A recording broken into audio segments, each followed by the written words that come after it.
The clock ticked past midnight. Eleanor, nestled in her worn armchair, fought back a yawn. Rain lashed against the windows of her cottage, a symphony of nature's fury. A fire crackled in the hearth, casting dancing shadows across the book-lined walls. Her old tabby cat, Midnight, purred softly from his perch on the windowsill. Contentment settled over Eleanor like a warm blanket. Little did she know this tranquility was about to be shattered by something sinister lurking just beyond the warm glow of her windows.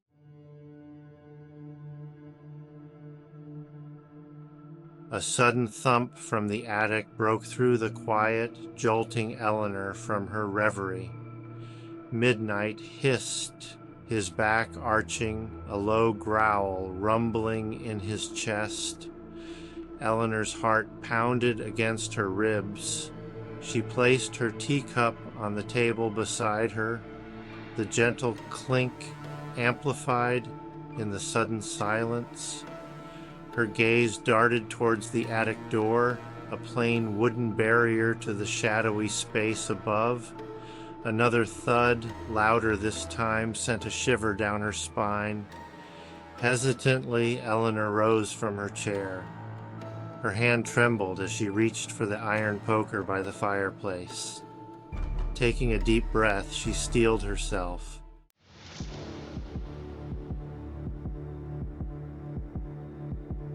Eleanor's bare feet padded silently across the hardwood floor. She kept her back straight, poker held high, her grip tightening as she neared the attic door. Her pulse pounded in her ears, a frantic rhythm against the incessant drumming of the rain. The air grew heavy, thick, with a musky odor she couldn't place. Reaching the door, she paused, her hand hovering over the latch. A wave of dizziness washed over her, a sudden bout of vertigo that made the room spin. She leaned against the wall, her breath catching in her throat. Taking a deep breath, she forced herself to move. The latch creaked as she lifted it, the sound unnaturally loud in the stillness of the house. She pushed the door open slowly, the old hinges groaning in protest. With a final, fortifying breath, she stepped onto the first stair.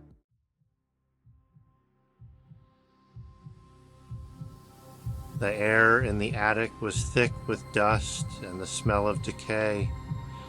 A single, dusty window offered a sliver of light from the storm outside. Eleanor climbed the stairs slowly, her gaze sweeping the cluttered space, her senses on high alert. She reached the top of the stairs and paused, listening. The only sound was the relentless howling of the wind outside. Her eyes, adjusting to the dimness, began to make out shapes in the shadows, and then she saw it. Two emerald eyes, glowing like malevolent stars, emerged from the darkness beneath a dusty armchair. This was something ancient and evil, something that had no place in her world.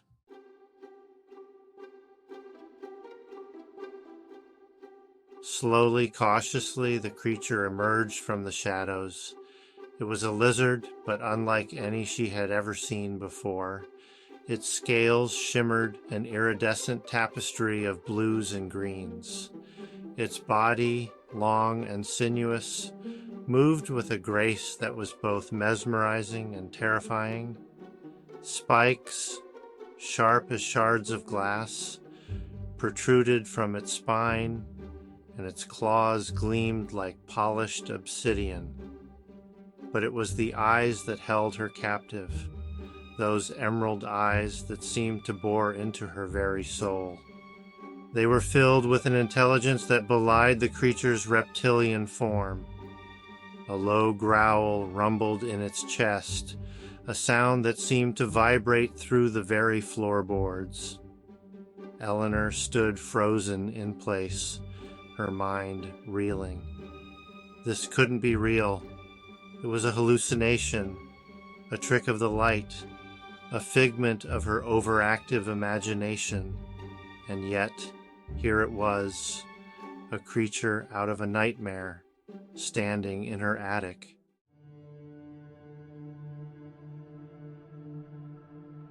Eleanor couldn't breathe.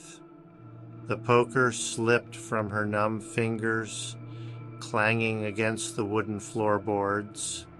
The sound seemed to snap the creature to attention.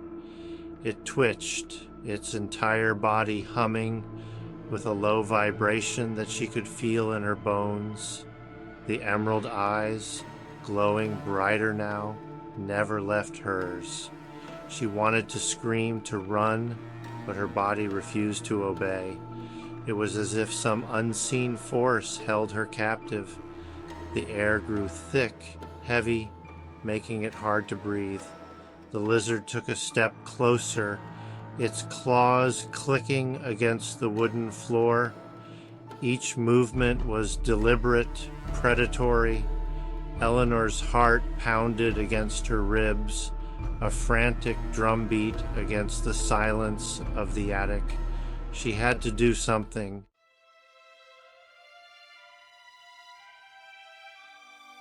As if sensing her intent, the lizard shifted its weight, letting out a low hiss. It lowered its head, its gaze never leaving hers, and then, with a speed that belied its size, it darted forward, not towards Eleanor, but past her, towards the far end of the attic. Eleanor, released from the creature's hypnotic gaze, stumbled back, her heart hammering in her chest. She watched in horrified fascination as the lizard moved with an unnatural grace. It left behind a trail of shimmering dust, the air crackling with static electricity. Then, with a flick of its tail, it disappeared behind a towering stack of old books.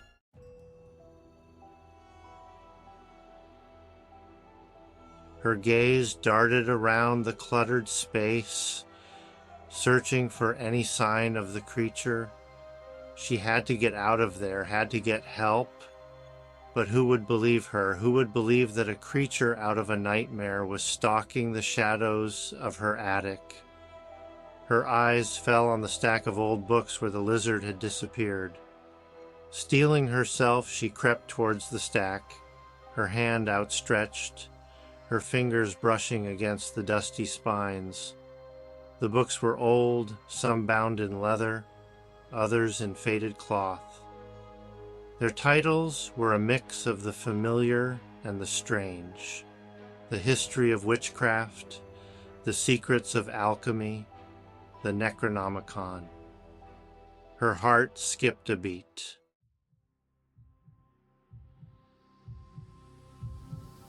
Panic welled up inside Eleanor, threatening to consume her. She stumbled back from the bookshelf, her hand blindly searching for something, anything, to use as a weapon. The air crackled with static, making the hairs on the back of her neck stand on end. The stench of ozone intensified, choking her, suffocating her. A low, guttural voice, like stones grinding together, slithered through the darkness.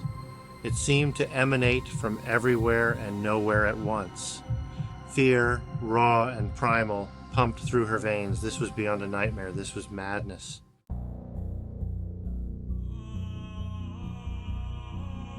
A flash of lightning illuminated the attic, revealing the creature standing mere inches from her. It towered over her, its iridescent scales shimmering like 1,000 stars. The emerald eyes, glowing with an unholy light, seemed to pierce through her. The lizard, if it could even be called that anymore, reared back its head and let out a deafening hiss. And then, slowly, deliberately, it began to change. Its scales receded, revealing smooth, pale skin beneath.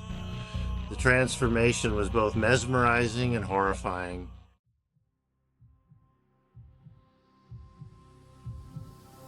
Standing before her, bathed in the eerie glow of the lightning, was a figure that defied description. Its form was vaguely humanoid, yet stretched and distorted. Its skin, smooth and pale, seemed to shimmer with an internal light. But it was the eyes, those terrifying emerald eyes, that held Eleanor captive.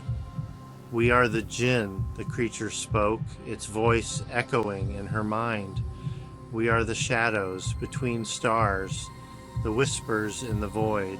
And you," it leaned closer, "you have summoned us." Eleanor, her voice a mere croak, shook her head in denial. The Jinn chuckled, a dry, rasping sound. And now, it hissed, "We are here to claim our due." Eleanor stumbled back, her mind reeling. The Jinn, a being of pure cosmic horror, stood before her, its emerald eyes burning into her soul. It claimed she had summoned it, that her curiosity had unchained it from the void. The overwhelming sense of dread that had gripped her from the moment she first saw those glowing eyes in the attic's gloom. "What do you want?" she whispered, her voice trembling. "Why am I here?" "We are bound to you now," it hissed, its voice a chorus of whispers. "And for that, there is a price."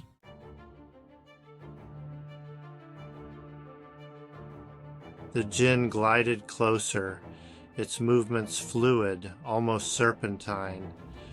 Its form shimmered and danced in the flickering light, casting grotesque shadows that writhed like living things on the attic walls.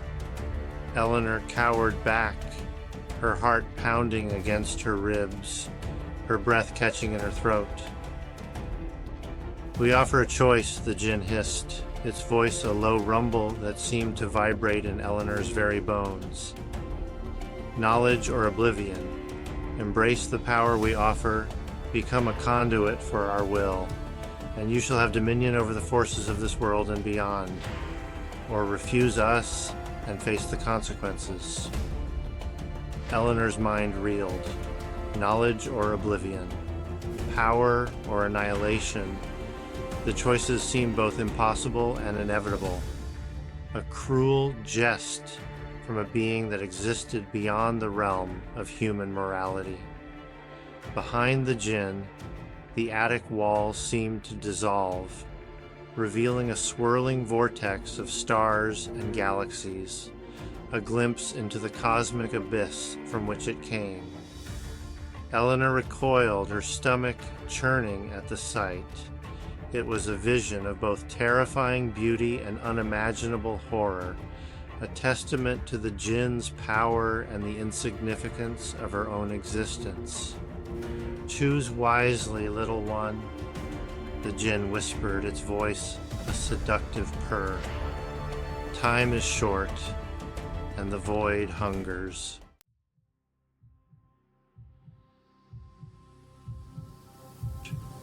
Eleanor closed her eyes, her mind racing.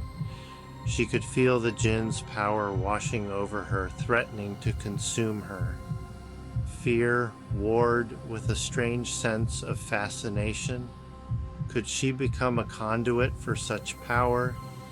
Could she wield the forces of the cosmos?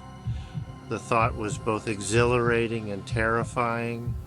To embrace the Jinn's offer was to surrender her humanity, to become a puppet dancing on the strings of cosmic horror.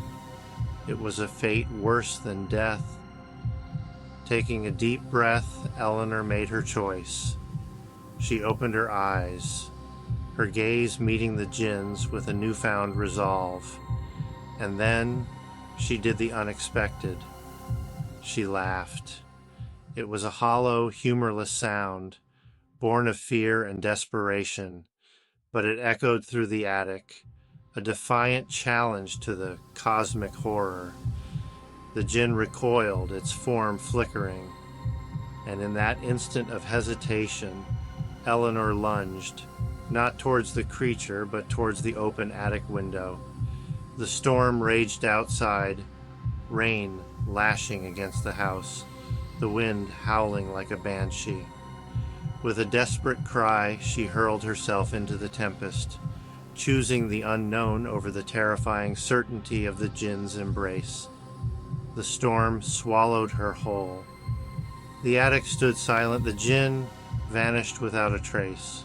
Only the faint scent of ozone lingered in the air, a haunting reminder of the cosmic horror that had briefly touched this world, and the woman who had dared to defy it.